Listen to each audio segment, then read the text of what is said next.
Putrajaya bakal guna lampu isyarat AI. Lepas ni dia bukan hanya tukar merah ke hijau, hijau ke merah, tidak. Tapi lepas ni AI ni akan ada sistem yang boleh fikir sendiri untuk kawal aliran trafik. So betul ke AI ini boleh kurangkan kesesakan lalu lintas? Jom dakwah explain. Jadi untuk pengetahuan korang, sistem lampu isyarat berteknologi AI ataupun smart traffic light ini tak akan guna lagi dah timing statik seperti sekarang. Contohnya hijau 30 saat and then merah 90 saat. Malah sebaliknya, sistem akan automatically adjust timing itu mengikut keadaan trafik yang sebenar. So kalau ada satu arah ni sesak, lampu hijau akan jadi lebih lama lah ke arah yang sesak ni. Senang cerita, dia jadi macam polis trafik lah, dia sendiri yang bagi laluan. Okey, sini dapat priority, yang lain tu dikosongkan ataupun kurang lah masanya. Jadi kita faham lah dia punya logik tu. Tapi macam mana sistem ini nak berfungsi? Jadi sistem ini akan menggunakan gabungan kamera, sensor dan juga real time data trafik. AI akan analis lah jumlah kenderaan yang ada di sepanjang jalan. Bukan satu traffic light saja, tapi dia akan tengoklah traffic light ni, traffic light ni ada berapa banyak kereta, dan dari situ sistem akan optimize aliran trafik supaya pergerakan kereta ini boleh bergerak dengan lebih lancar dan kurang berhentilah jika tak perlu. Dan persoalannya, kenapa Putrajaya yang menjadi lokasi perahlian ataupun percubaan ini? Antara sebabnya ialah Putrajaya memang bandar pentadbiran dengan corak trafiknya yang tersendiri, di mana pada waktu pagi dan juga waktu petang trafik boleh menjadi sibuk, menjadi spark lah jumlah kenderaan, sebab waktu masuk kerja, waktu habis kerja adalah sama, sebab semuanya kerajaan kan. Jadi dengan adanya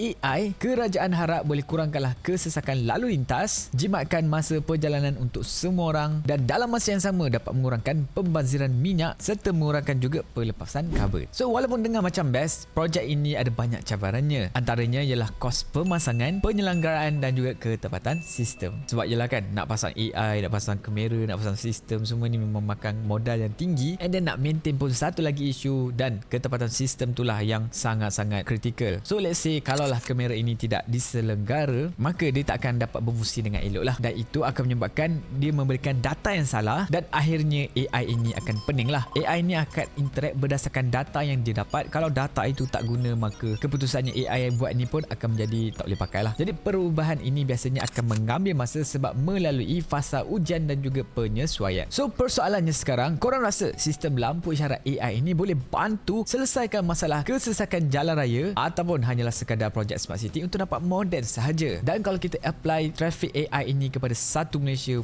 nampaknya hopefully dah tak ada dah kesesakan jalan raya dah selepas ni. Jadi guys, please komen pula pandangan korang. Dah nak dengar, jangan lupa like video ni, share juga video ni kepada kawan-kawan korang yang selalu stuck dekat jalan raya. Bagi tahulah yang selepas ni maybe dia tak ada jam. Dan juga jangan lupa follow Daus. Jumpa lagi korang semua pada video akan datang. Ciao.